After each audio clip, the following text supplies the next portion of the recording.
Hello everyone. Our lesson for today is Thunder Helper. The genre is a myth. But what is a myth? Listen carefully to know. Before technology and science, some natural phenomena had caused terror to many peoples. And to explain these natural occurrences, or even to stop their fear, they used to create stories that usually include heroic, supernatural characters, as well as magic. In our lesson, Thunder Helper, we'll read about how thunder as a natural phenomenon used to fear the Creek, who are Native Americans. If you are ready to listen carefully to our story and to follow along, bring your reading book and open on page 310. The Creek are Native Americans who come from what are now Florida, Alabama, and Georgia. Their myths, passed down from generation to generation, are often about the relationship between people and the natural world.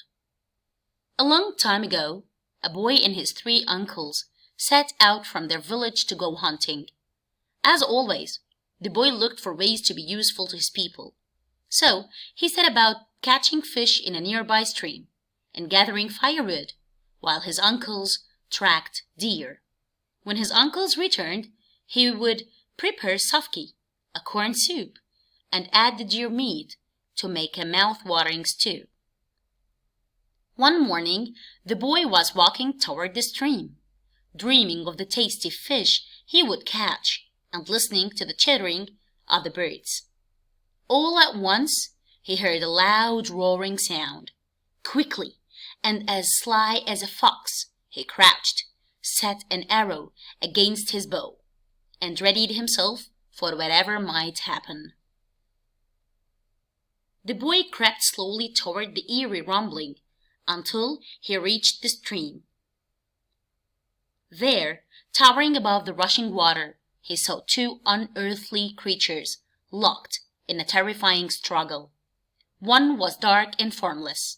It seemed to be the source of the booming roar. The other, a long, wiry monster, was tightly coiled around the first.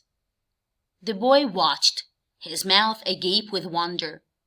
The giant serpent must be the dreaded Thai snake, he thought, remembering stories his elders told about the trickster that fooled people and drew them down into the murky and desolate underworld.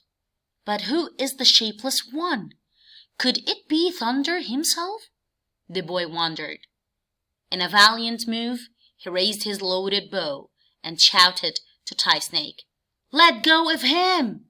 Thai Snake hissed back, "Boy, if you kill the evil Thunder, I will protect you, always, and share all the mysteries of the underworld with you." Thunder bellowed his response. "Listen to me, boy.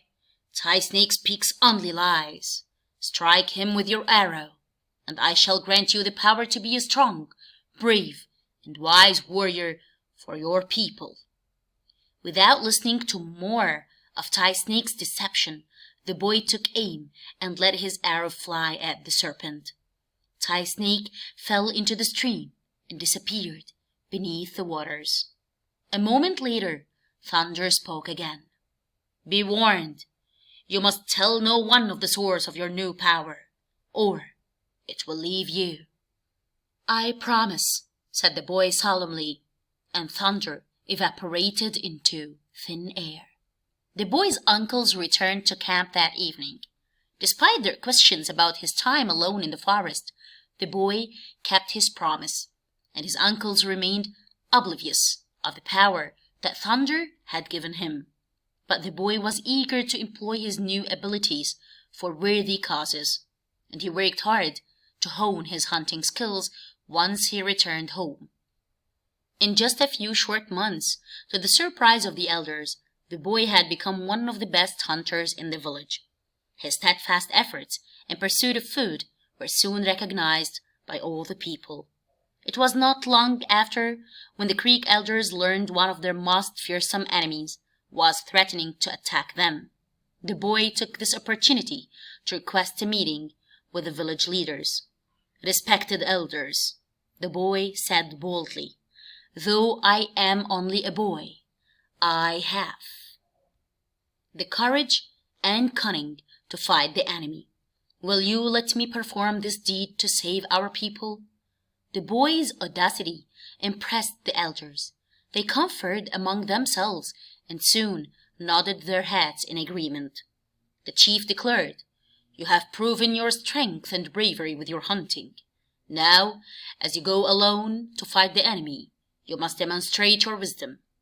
With determination, the boy said, "I will not disappoint my people." That very evening, the boy set off through the forest to face the enemy. The villagers gathered to await his return, and as the hours passed with no word, the creek fell into a somber mood. Then suddenly, a deafening roar of thunder made the villagers cover their ears. Their eyes shot upward as flashes of lightning streaked the sky. Moments later, smoke filtered out through the trees, and the people sensed that the boy had been victorious. They rejoiced that the enemy would no longer threaten their village. When the boy made his way out of the forest, there was much celebration in honor of his exploits. The elders called him Manewa, meaning great warrior. And from that day on, whenever the creek heard thunder, they knew that Manewa, his helper, was at work to keep their people safe.